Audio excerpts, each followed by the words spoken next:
श्लोक 58, 59 और 60। श्लोक 58 कुछ इस प्रकार है।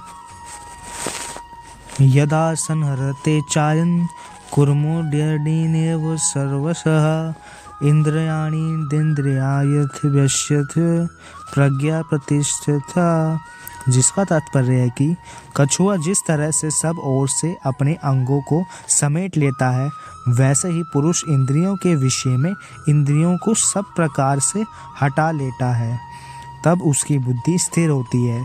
इसका मतलब दुनिया में रहकर भी दुनियादारी से बचकर रहना ही बुद्धि को स्थिर रखना है। अगर किसी के सामने आप बहुत ही स्वादिष्ट खाना रखें तो क्या वो खुद को रोक पाएगा? किसी के सामने आप महंगे आभूषण रख दें तो क्या वह खुद पर नियंत्रण रख पाएगा? अगर इसको कोई संभव कर दे, उसी की बुद्धि स्थिर होती है। आप स्वयं पर आजमा के देखें। अगर दुनिया की वस्तुएं आपको लुभा नहीं पाती तो आप अपनी बुद्धि को नियंत्रण में ले आएंगे। अगला श्लोक। विश्याविनिवन्ते निराहारस्य देहिनः रसवर्ज्य रसोपस्य परं दृष्ट्वा निवर्तेते। जिसका तात्पर्य है कि संभव है कि हम दुनिया के विषयों में रुचि ना लें, इससे हम दुनिया से दूर तो हो जाएंगे पर दुनिया के प्रति आसक्ति नहीं जाती। कहने का मतलब है कि मन की इच्छा को ख़त्म करना है, आसक्ति ख़त्म करनी है। अगर ऐसा करना है तो ही बुद्धि स्थिर होगी। श्री कृष्ण कह रहे हैं कि मान लीजिए कि आप दुनिया की वस्तुओं को ना भी बोल देते हैं, तो क्या आपका मन उन्हीं में लगा हुआ है?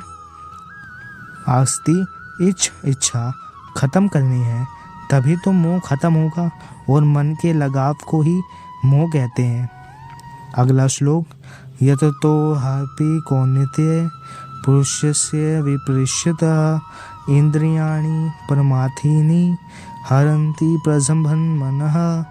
जिसका तात्पर्य है कि हे अर्जुन, आसक्ति का नाश न होने के कारण ये परमथन स्वभाव वाली इंद्रियां प्रयास करते हुए बुद्धिमान पुरुष के मन को भी बलपूर्वक हर लेती है। श्री कृष्ण समझा रहे हैं, जहाँ आप अपनी इच्छा या आसक्ति खत्म नहीं करते, वहाँ इंद्रियां आपको अपने वश में कर लेती हैं। सोचिए कितनी ही बार ऐसा होता है कि सुख और दुख आपके वश में नहीं, बल्कि आप सुख और दुख के वश में हो जाते हैं। कभी हंसी नहीं रुकती तो कभी रोना नहीं रुकता, कभी भूख नहीं रुकती तो कभी नींद नहीं रुकती, और कभी काम वासना भी नहीं रुकती।